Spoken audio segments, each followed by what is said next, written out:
Hello, everyone. Welcome to Word on the Street, Portland Business Journal, Partnership Edition. My name is Serilda Summers McGee, and I'm the founder and CEO of Workplace Change, which is a human resources firm headquartered in the Pacific Northwest, but we work all over the nation. In our next article, we are talking about leadership.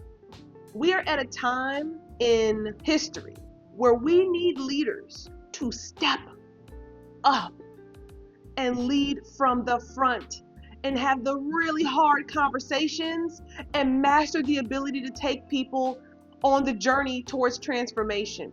We need that so desperately bad. And so in my final article in partnership with the Portland Business Journal, I'm talking about leadership and some of the steps to just kind of step in and step up differently than perhaps we have in the recent history. Let's get to it.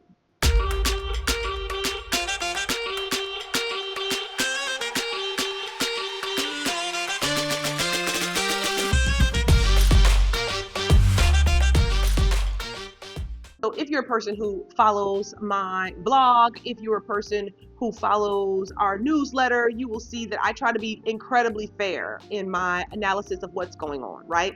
Well, today's Word on the Street, I'm really calling to all members of executive teams, leadership teams, management teams out there and saying, we've got to start holding ourselves and our peers accountable for change.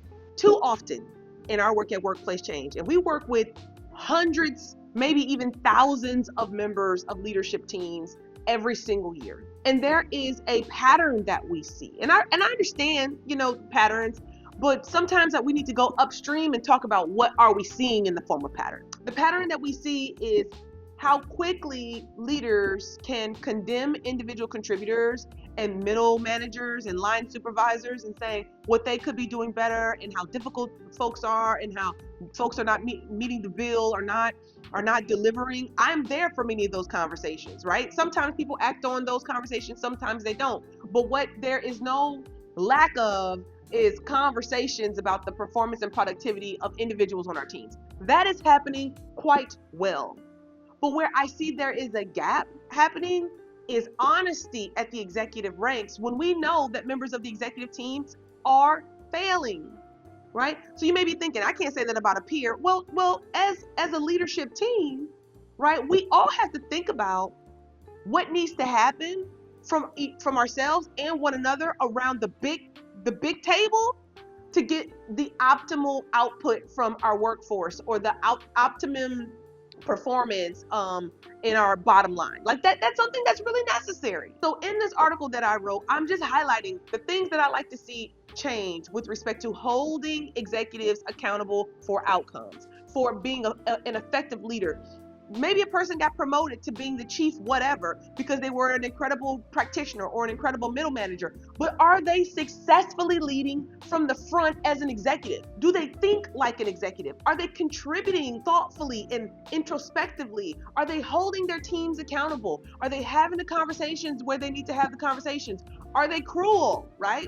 There are so many cruel leaders out there, and then folks are surprised when there's a uprising inside organizations. You've got a terrible leader, and nobody is telling this person that they're terrible. And then when the uprising happens and the shoe falls, that person who has been deeply troublesome and problematic for a very long time, they then become the victim. Come on, leaders.